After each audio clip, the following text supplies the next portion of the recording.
राजनीति में अक्सर विचारधारा और दोस्ती, इनके बीच में हाईवे बहुत ज़्यादा दूर हो जाते हैं, बहुत डिवाइडर बीच में बहुत ज़्यादा बड़ा हो जाता है।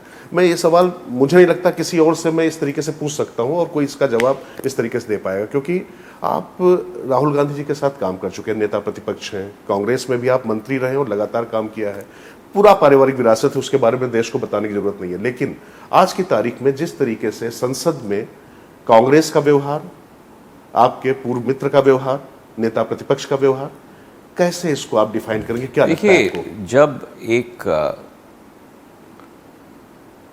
राजनीतिक दल एक संगठन नहीं होती है, एक संस्था होती है, और जब एक संस्था ने तय कर लिया है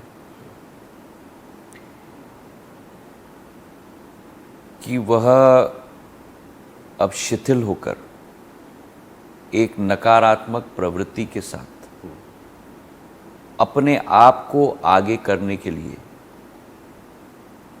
देश की प्रगति को रोकना चाहती है और देश की प्रगति और देश की विकास की सफर पर टीका टिप्पणी करके उसे देश को बदनाम करना चाहती है, तब कोई उस संस्था को मदद नहीं कर पाएगी। और दुर्भाग्यपूर्ण यही निर्णय कांग्रेस पार्टी ने लिया है। किसी भी राजनीतिक दल का हक है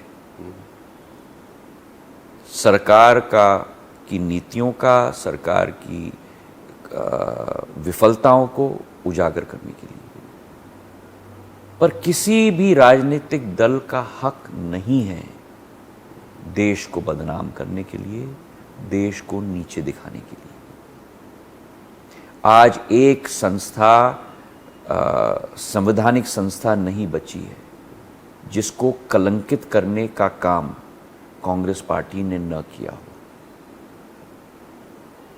आप प्रधानमंत्री के पद से शुरू करिए, आप जुडिशरी की बात करिए, आप सेंट्रल इलेक्शन कमीशन की बात करिए, आप देश की बात करिए। जिन संस्थाओं को विश्व पूज रहा है,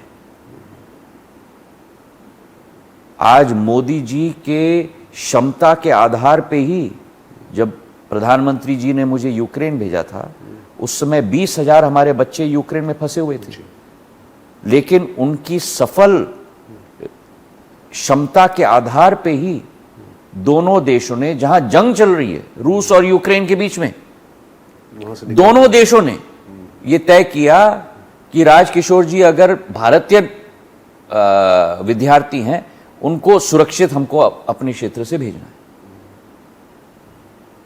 आज ईरान और इजरायल और यूएस के बीच में घमासान चल रहा है। वो पतली क्षेत्र, स्ट्रेट ऑफ हॉर्मुज, पूरे विश्व की प्रगति के लिए रोड ब्लॉक बन चुकी है। पर आज प्रधानमंत्री जी की सफल क्षमता के आधार पे ही भारत की सप्लाई उस स्ट्रेट ऑफ हॉर्मुज से ईरान ने तय किया कि भारत की सप्लाई निकल सकती है। अब जब भारत का नाम बड़ा है, तो चाहे मैं विपक्ष में हूं, चाहे मैं सत्ता में हूं, मुझे गौरव होना चाहिए। लेकिन अगर मेरा काम है कि जैसे भी हो मुझे सत्ता चाहिए, मुझे देश नहीं चाहिए, मुझे सत्ता चाहिए, तो फिर कोई आपको मदद नहीं कर सकता। पर वो रवनीत सिंह बिट्टू को ट्रेटर कहते हैं और ये कहते हैं कि लगातार जो है, मैं फिर कह रहा हूं कि स्पीकर के खिलाफ महाभियोग और तमाम जो चीजें, इसलिए मैंने कह दिया ना, तो पहले भी ऐसे कोई ऐसी संस्था नहीं बची है जिसे नीचे दिखाने का कार्य कांग्रेस पार्टी ने न किया हो। मतलब कि आप उस स्थिति तक आ चुके हैं। अगर आप ये वीडियो YouTube पर देख रहे हैं तो हमारे चैनल को सब्सक्राइब कर बेल आइकन दबाएं, और Facebook पर देख रहे हैं तो हमारे पेज को लाइक करें।